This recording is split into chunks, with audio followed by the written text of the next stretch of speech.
Ramon रसिकन संग बिन ranch न उपजय प्रेम।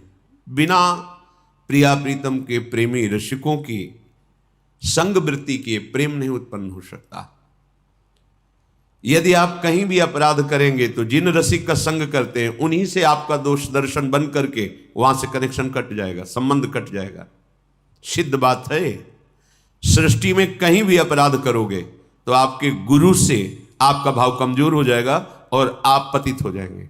क्योंकि यदि गुरु पर निष्ठा और भाव है तो किसी की भी सामर्थ्य नहीं है कि उसका पतन कर सके। न काम की, न क्रोध की, न लोभ की, न मोह की, न मद की, न मत्सर की। बड़ी महिमा है गुरु चरणारविंद के कवच की। पर कहीं भी उनसे अपराध नहीं किया, पर कहीं भी सृष्टि में धर्म विरुद्ध आचरण करोगे तो वो मलिनता सबसे पहले वहां से संबंध काटेगी जहां से आपकी रक्षा हो रही है। क्योंकि अब आपको दंड मिलना है। चाहे जितना गुरुदेव अनुकूल हो और आप किसी भी जीव से द्रोह कर लें, वहीं आपको दोष दर्शन होगा और वहीं आप कई तरह के दोष प्रकट हो जाएंगे, अश्रद्धा हो जाएगी। क्योंकि वो संबंध कटे बिना आपको दंड नहीं मिल सकता। अगर गुरु की करुणा दृष्टि है और आपका दृढ़ आश्रय है तो काल की भी सामर्थ्य नहीं कि आपको भयभीत कर सके। समुझ जे आए शरण ते डरत ना काल डर। ये बहुत सूक्ष्म बात है, इसे पकड़ लेना। गुरु के चरणारविंद में आपका भाव बहुत अच्छा है, लेकिन आप कहीं किसी वैष्णव, किसी संत, किसी भी जीव से द्रोह करोगे तो अचानक आपके अंदर एक वृत्ति प्रकट होगी जो गुरुदेव के दोष भाव में आने लगेगी। चिंतन बनने लगा, नकारात्मक चिंतन आने लगेगा। धीरे धीरे संबंध की भावना खत्म हो जाएगी। बस यही माया की चाल थी। जहां से तुम्हारी भागवतिक ऊर्जा शक्ति बढ़ती, संबंध से तुम्हें प्रियालाल रीझ कर स्वीकार करते, उसी को काट दिया। डरते रहो। कहीं कोई अपराध न, गुरु अपराध की तो बात जाने दो, कहीं किसी से अपराध न बन जाए। नहीं, सबके हृदय में वो विराजमान है। अखंड मंडलाकारम व्याप्तमेन चराचरम। वो जहां से तुम्हारा काम बनना है वहां से अश्रद्धा हो जाएगी।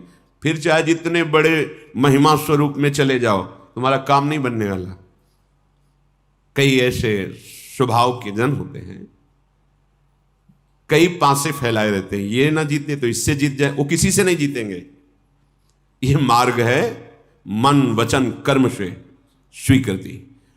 और मेरे गुरु के संबंध में कोई प्रहार न कर दे, ऐसा सावधान रहते हुए किसी से भी द्रोह नहीं करना, किसी का भी अपराध नहीं करना। ये डरता रहे कि अब मेरा जो परम लाभ का संबंध बना है, इससे कहीं उसमें कहीं स्थूल भाव ना आ जाए, प्राकृतिक भाव ना आ जाए, मायाकृत दोष दर्शन ना होने लगे।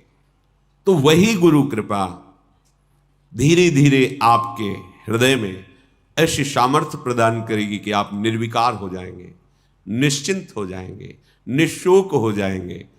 निश्चिंत, निशोक और निर्विकार हृदय में सतत स्मरण चलता है, अखंड स्मृति। उसी अखंड स्मृति को तन्मयाहा कहते हैं। उसी तन्मयता में गुरु प्रसाद से फिर हमारी रुचि श्री जी की सेवा में बढ़ने लगती है।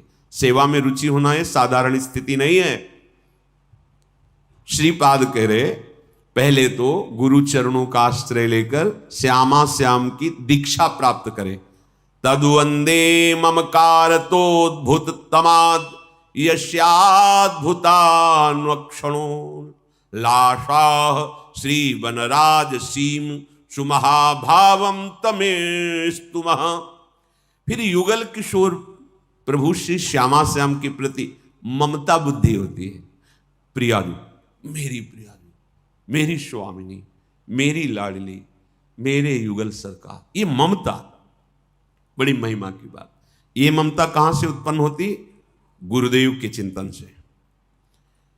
सच्ची गुरुदेव का आश्रय, शरणागति, दीक्षा, और जब वो कृपा करके लाडली लाल के चिंतन में भरे हुए तुम्हारा जो शरणागत भाव है उसको देखकर तुम्हारा चिंतन किया, तो जो ममता गुरुदेव के हृदय में प्रिया प्रीतम के प्रति विराजमान है वही अवतरित हो जाती है हृदय में। वो हमारी साधना नहीं है।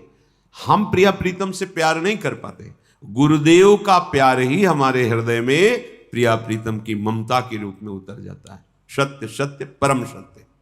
क्योंकि इस हृदय को देखा है।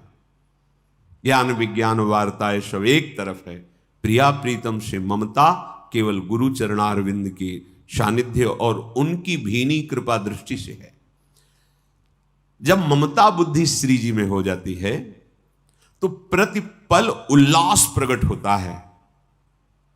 प्रेम सहित हुलसात सेवा श्यामा श्याम की कीजे मन ही भांत दिन दिन प्रति अनुराग सो।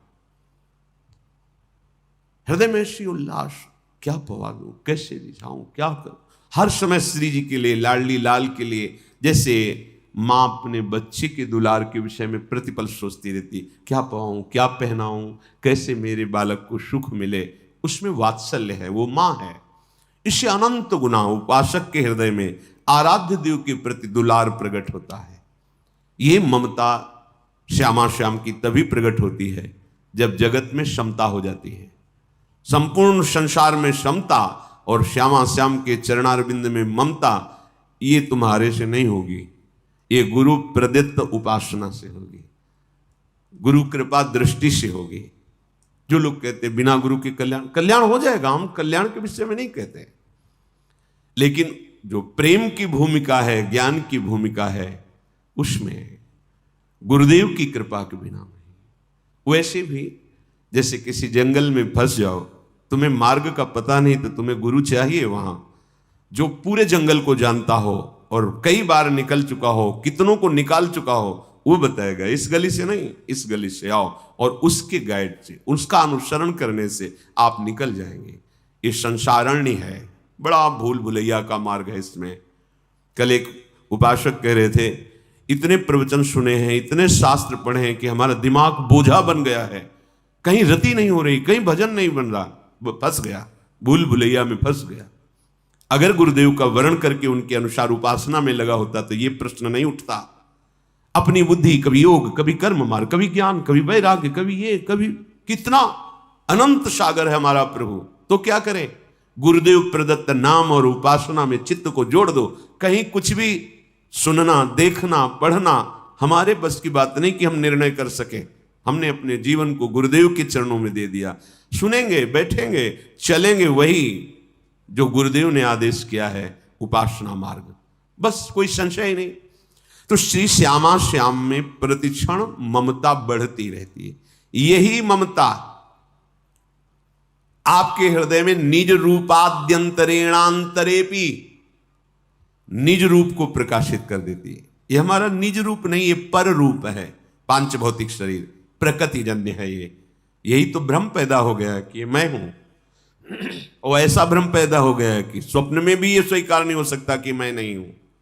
इसी भ्रम को गुरु कृपा नष्ट करती है। गुरु प्रसन्न साहब अनुकूला मिटी शकल कल्पित भय। ये जो भ्रमात्मक कल्पनात्मक हमारे अंदर बैठ गया था सुख दुख का भाव, गुरु कृपा से नष्ट हो गया, निहाल हो जाता है गुरु कृपा से। बस बात माननी है, स्वीकार करनी है।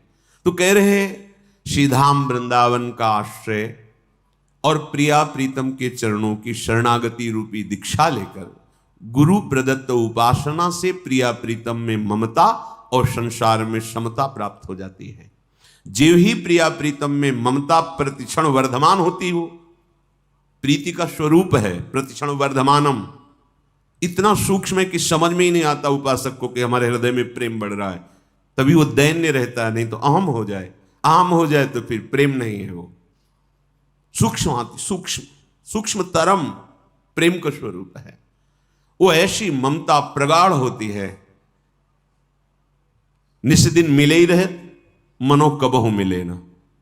बड़ी प्रगाढ़ ममता, प्रेम का बड़ा विचित्र स्वरूप प्रकट होता है उपासक के हृदय में। अरबरात मिलवे को निस दिन, और निस दिन मिले ही रहे मनो कबहु मिले ना।